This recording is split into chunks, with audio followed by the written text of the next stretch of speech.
So I am here to do a signs and symptoms of pregnancy for our second baby.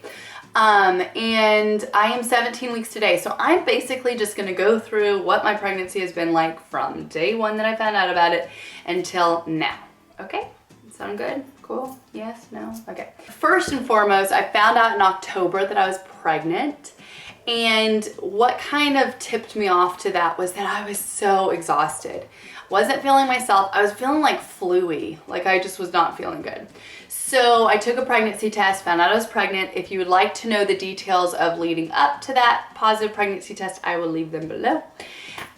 So anyways, I found out I was pregnant. I guess I was like 4 weeks along at this point, and found out, was thrilled, still am.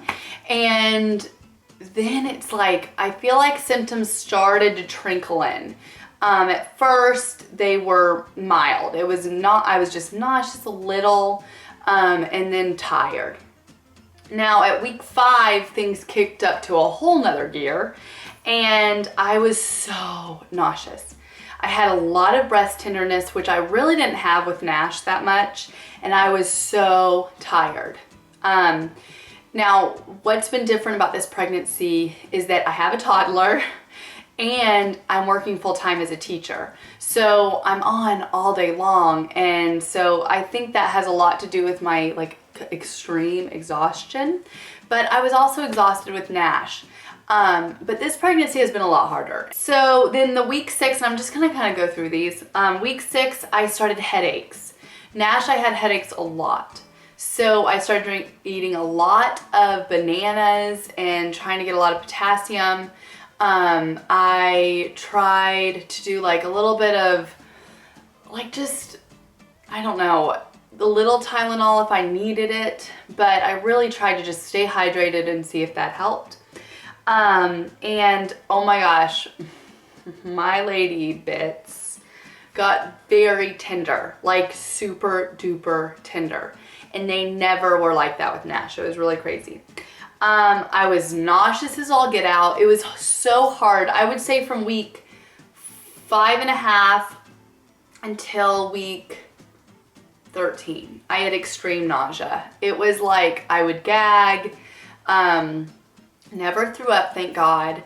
But I always was gagging. There was certain foods that even if I just thought about them, I would start gagging.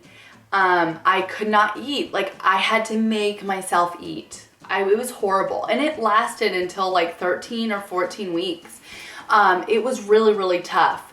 A lot of these symptoms while I'm looking at it, I was just really nauseous, really exhausted, boob tenderness, and just feeling really uncomfortable.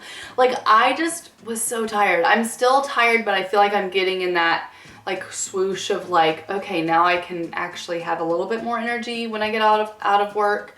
But the exhaustion and the nausea were for real, and they were relevant in this pregnancy. Also, in week 6 to I'd say week 9, I just constantly have this stuffy nose. It's not even I have anything. It's just my passages are swollen or something. And I had that with Nash a little bit, I remember, but this time it's been really bad.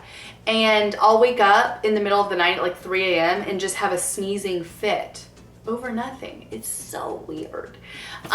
So that's been really crazy. My allergies have been very heightened this pregnancy. It has been so bad.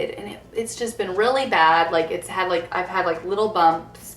And then my hair has been driving me insane. It's bristly and it's oily, and it drives me insane. That's why it's always up, because I cannot stand it down. It's so annoying. But those are all the signs and symptoms to this point. I had an ultrasound at 9 weeks, and the baby was healthy, growing on track, and everything looked really, really good. I've only had that one ultrasound, and we got a good heartbeat. I've since then had a visit with my doctor, and the heartbeat was a 160. And so really healthy heartbeat. Nash's heartbeat was always in the 170s. So this was interesting to see 160. We have gotten all the blood tests, and they all came back good. Everything is clear of everything. So we are good. And we even got the in-depth panorama tests and everything came back clear. And we found out the sex of the baby. So, and this time we won't have any surprises. If you've watched me for a very long time, you will know that with Nash, we went in for a gender scan at about 16 weeks, like between 16 and 17 weeks, had a gender reveal party, we were having a girl, and then in my 20-week ultrasound, it was revealed that it was not a girl, it was a Nash, and we're having a boy. So this time around, my husband and I kind of just decided, oh, let's just do the blood test, because this way it's like 99.8% accuracy. It's based on the DNA, like it's based, all it is, it's not invasive. They just take your blood and they send it off and they just shake it around and they pull out the DNA and they see if there's Y chromosome or not. So we do know the sex of the baby and we are very excited. And I will share that in the next video because I want to share that in its own video because it's very exciting news. So thank you all so much for watching. Let me know below if there's any signs or symptoms that you had in your pregnancy in like the first and going into the second trimester. Let me know if there's any questions that you have for me. But honestly, I just don't want to be like repetitive, So, it's just been a crazy pregnancy and I just can't even believe that I'm gonna have 2 kids. That's crazy town. But thank y'all so much for watching and we'll see you next time. Make sure to tune in the next video because you'll know the sex of baby number 2. Bye y'all. Like the backstory behind our second pregnancy. I'm gonna do a little bit of a series of videos so that